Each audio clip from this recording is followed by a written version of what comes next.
But we also have to talk about what's going on in our industries, particularly today we're talking about the creative sector with regard to the COVID-19 pandemic. So we are joined by the Honorable Dr. Nyan Gadsby Dolly, Minister of Community Development, Culture and the Arts, to discuss the arts creative community.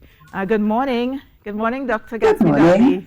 Thank you so much for joining me. Yes, so for the past 3 months and counting, the creative industry has come to a complete standstill, more or less.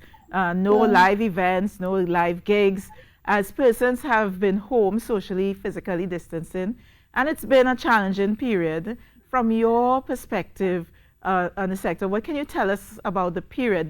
Do you have any information with regard to how the sector thrived? Before we start talking about the grants that are on the table for the sector. Well, certainly our creative sector would have taken a hit. It's a sector globally that has to do with interaction. Interaction is the name of the game. And so a pandemic like the COVID-19, which hits at the very heart of interaction, naturally would have had a very large effect on any creative sector. Mm-hmm. Our artists were not exempt from that. And we know that it really was a hard time. But I want to thank the artists who came out on social media, who did their online shows, yes. Many of them just to liven the atmosphere, just to ensure that persons were able to enjoy the stay home and take their minds off of the difficulties. Yes. Because many of our citizens encounter difficulties. So I want to thank the creatives, many of them who gave up their time and their energy simply to do this and to adjust to what the new normal was. And so we know it was very difficult for them. Many of them, of course, reached out. Many of them were very expressive on social media as well as the difficulty they had. So we understand that, yes, this is a difficult time globally for creatives. Yeah. And it was recently announced that relief would be given to persons in this sector. Tell us about it, please. Yes, so the government of Trinidad and Tobago has agreed via cabinet to give a one-time $5,000 grant. It's a relief grant aimed at just bringing some measure of relief to creatives who would not have been able to access the other grants that were available. They may not have been able to access it based on maybe some of the requirements. Some persons had issues with the type of recommenders and so on that were set out in the other grants. And so this really is another aspect of the relief offered by the government. So as we went along and the situation developed, we looked at all of the permutations. So you would have seen initially the first set of grants were just to ensure we got food on the table to every citizen, and that was available to every citizen. And many of the creative sector would have been able to access those. Then you would have seen a targeted grant given to the taxi and maxi drivers. As the situation developed, we saw the need for that. And so now, as the situation is even more, has gone even further, we understand the impact, the devastating impact on the creative sector. And we understand that this is, a pretty long-term impact. This sector will suffer more than most because even though others can start back to work, this work in the creative sector largely involves, again, congregation. Yeah. And that's what's, caused being kept on the back burner as much as possible to avoid the spread. Yes. So understanding as we went along, as everybody went along, every country had to, make their way and adjust to this. The government has decided to offer this relief to the creative sector, the artists themselves. Minister, what is the criteria? Because I know there's the artist registry that exists, and then you have Music TT and some of the other agencies. So what is the criteria for accessing? Do you have to belong to, for example, the artist registry? You don't have to belong to an association, but it would assist you in proving your bona fides. Naturally, it's important for the government to ensure that people who this grant is targeted to, they are the ones that benefit. This grant is targeted to creatives, those that actually create, because we want to ensure that we give some hope and some relief to those persons in particular.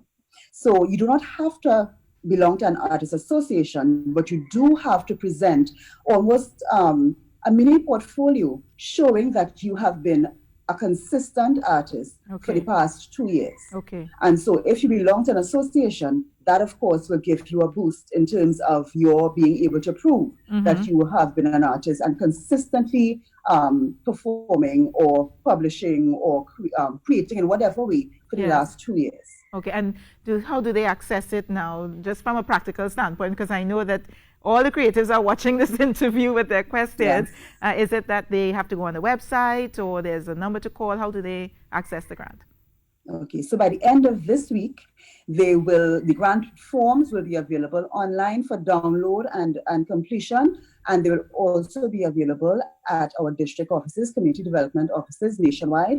So once the forms become available, we will put out a press release. We will detail every way that you can access it, including online and the website.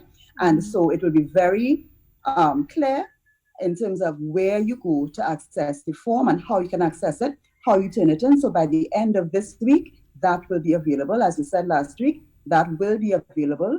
So persons will have no difficulty understanding where to go.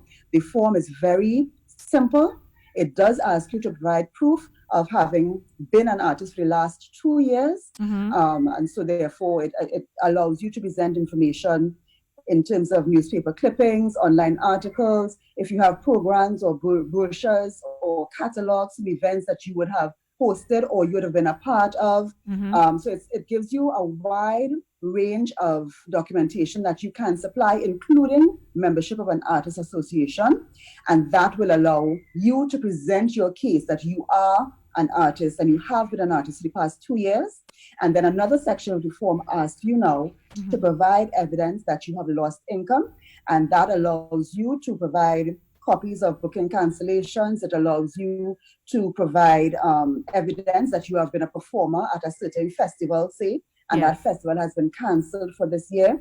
And that goes from March until December 2020, because we understand that many events would have been cancelled later down in the year. They would have been cancelled because of the situation in some of the countries. And so it allows you to present this data and you attach that to the form. And so you can build your case in terms of, okay, I've been an artist. So it eliminates the occurrences of persons who are not really artists and they have nothing to show that they have been performing. You must be able to prove that you have been an artist in some way, and you must be able to prove that you lost income in some way. Minister, the $5,000 is a welcome relief, and I'm sure that creatives would appreciate, especially those who would have no other form of subsistence right now. But is there any thought to create, for example, digital events? So we are seeing where some of the private companies and private events companies are coming together and helping the artists to host online events that have income generating aspects tied to it, whether it's through FundMe, TNT, and so on. Is there any plan to create digital events, digital festivals, and so on from the point of the ministry? Well, certainly the ministry offers 2 programs that can assist in this way. So we offer mentoring by the masters and we offer technical camps. And those 2 programs actually train persons involved in the arts in new and cutting edge technologies using persons who are already involved. So those are the mentors, those are the tutors in the technical camps. So certainly every year when we choose the topics for those camps, we choose them on the basis of what is new, what can help the industry. And so certainly for the next round of these courses, the mentoring by the masters and so on, those types of programs will certainly be on the lineup, because this has shifted the entire landscape of how we present cultural events. Right. Music TT, I know, they are under the Ministry of Trade, but they are the aspect of the government that deals with the professionalization of the arts. Whereas the Ministry of the Ministry of Trade and the creativity under the Ministry of Trade deals with that aspect. So we do not discount at all that in the very near future we can have some discussion with them on what they want to offer, because I'm certain they're already looking at that aspect.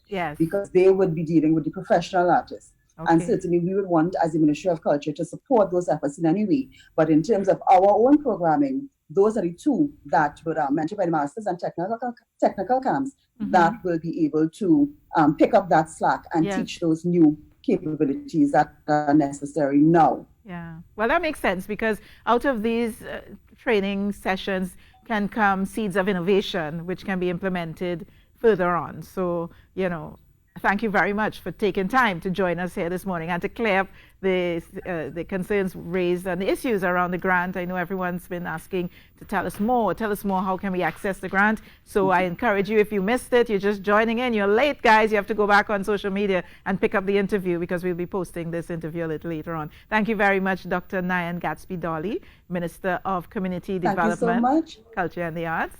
And just to say that we will publish some FAQs as well. Oh, wonderful. So persons who are interested will be able to see some questions and be able to get some more information on the frequently asked questions for this grant. All right, wonderful. Thank you, and be safe out there. All right, it's time. It's time now for, before we go to another episode of Unique, Not Different, don't forget Shamla is here. It's Tuesday, and Shamla is here every Tuesday. But what we're going to do is take in a few messages. Come right back after this.